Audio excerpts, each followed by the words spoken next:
I don't know whether any of you here are involved in marketing or coaching people in public speaking, but there is a trick. I understand that you tell people what you are going to say, then you tell it to them, and then you tell them what you have said. If any of you watch any television at all, particularly daytime television, you'll quite often find that each segment tells you what you already knew, and then in the middle of it there's a little bit of new stuff, and then it tells you all again what you've just seen and what you're going to expect after the adverts. So there's probably about 5 minutes actual television in that whole sort of, half-hour programme. I expect there are people here in broadcasting who are going to tell me off afterwards. What I want you to go away with this evening is the understanding, on the one hand, that if we live right with God, things will go well for us. And on the other, that we don't have to worry overly much. They're two sort of ends of the spectrum, I guess. Our first reading from the Hebrew Scriptures is the prophet Joel, who I'm guessing was writing at the time when the Hebrew people were brought back out of exile. Some of us have had a bit of a journey of it over the last few years at work, at home, with COVID. We may have had weddings that have been postponed. We may have had funerals we couldn't attend. We may have had significant birthdays that we enjoyed on our own with a mug of hot chocolate. We are all, as the world and as this community, coming out of a time of exile. Also, as the parishes of the Blythe Valley team and cluster, we have gone through a time of loss as Edward died after illness, and a time of uncertainty where Jane, Alison, Linda and others have stood up and looked after us very ably. But with my advent, we are entering a new phase, a new period, coming out of exile. With Joel, I can reassure you, do not be afraid. Be glad and rejoice. Throughout the Hebrew Scriptures, God tells God's people through the prophets that if we live as we ought, God will be seen in us, and when God is with us, then the world will tick along as it is supposed to. You might think that is something of an old-fashioned and quaint idea, but even if you're of a more scientific disposition, you will understand that if we live well in relation to our environment, in relation to wider society, and if our economy is run in a sensible manner, then things will work out better than if we cheat either ourselves, our community, the environment, finance. That is just the way it is. I am not an expert in these things, but I do know at least one of our families in the congregation here rear sheep, lamb. I lived for years in Wales, and I could never understand why it was that I could buy New Zealand lamb more cheaply in the supermarkets than I could buy lamb from Feed My Lambs in mid-Wales, where they grew lambs. Coles to Newcastle. One of those extraordinary features of the economy. Why should it be? How can that be possible? Living right before God means that the seasons work. We're talking a lot now about climate change, looking to the COP26 summit. And we understand that the more carbon dioxide we pump into our atmosphere, the warmer it gets. As sunlight comes in, it hits the ground, it changes its wavelength, and just like a greenhouse, the warmer air can't escape, and so things warm up.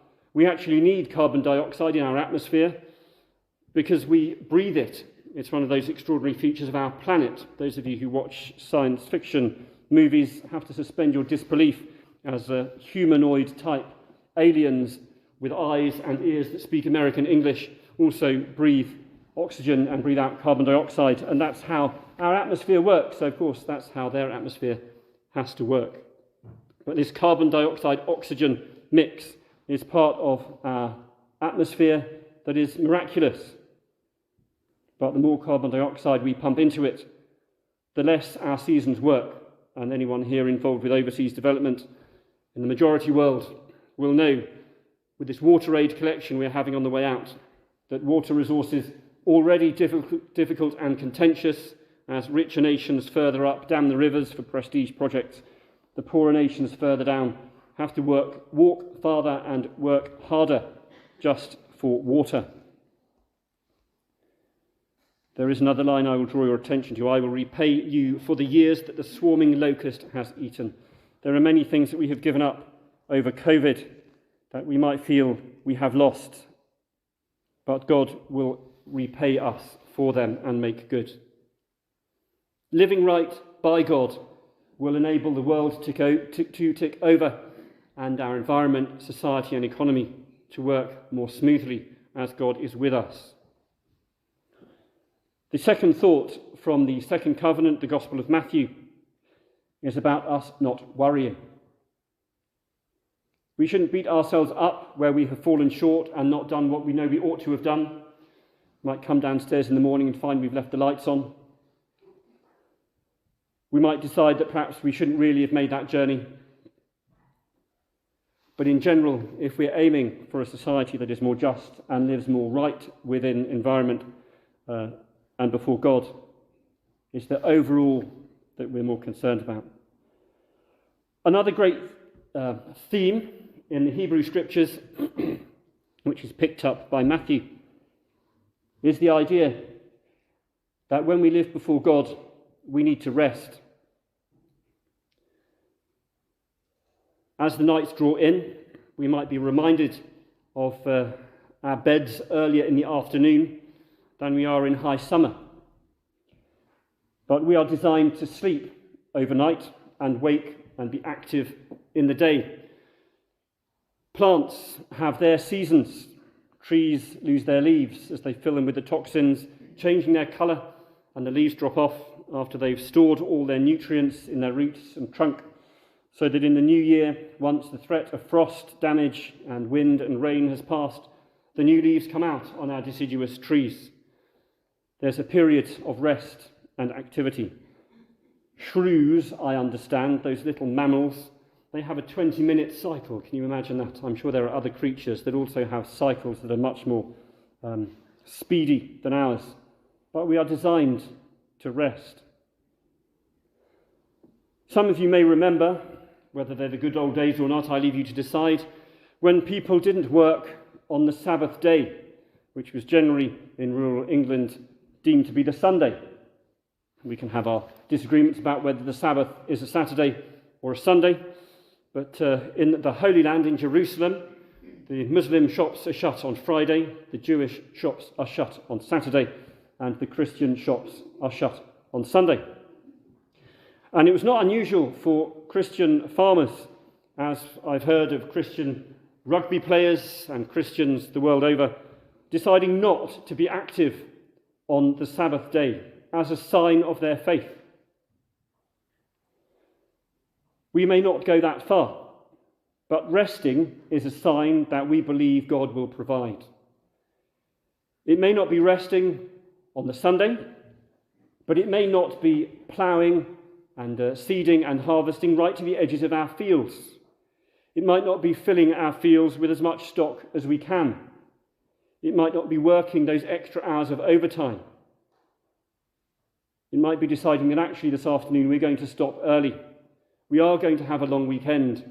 We are going to watch that extra episode of whatever it is that we are watching. Rest is not necessarily a bad thing. And in fact, in that Hebrew tradition, it's a good thing as we recognise that God will provide. And it is a temptation perhaps as we come out of COVID. Now we have all these opportunities to do as much as we possibly can. May I encourage us, as another way of living right before God, to look after ourselves and our community and not do more than we can manage. That is true for us in this church, those who have responsibilities here, but across the whole group of parishes which we are sharing in the life of. Let us not overdo it. Let us rest in God and trust in God's provision. So hopefully we have been reminded that we should live well before God for the good of ourselves, our community, society, and economy, and that we should rest, and that will help us and heal us and provide for us and demonstrate to others that we believe on God, that God is with us. And as we make that step of faith, God will respond by being with us, dwelling with us, and providing, that we will be fruitful, and that those we know, love, and care for in our community, in this place and around the world, will be provided for the better, and will live more fulfilled and confident and valued lives as a result of our response and reaction. Amen.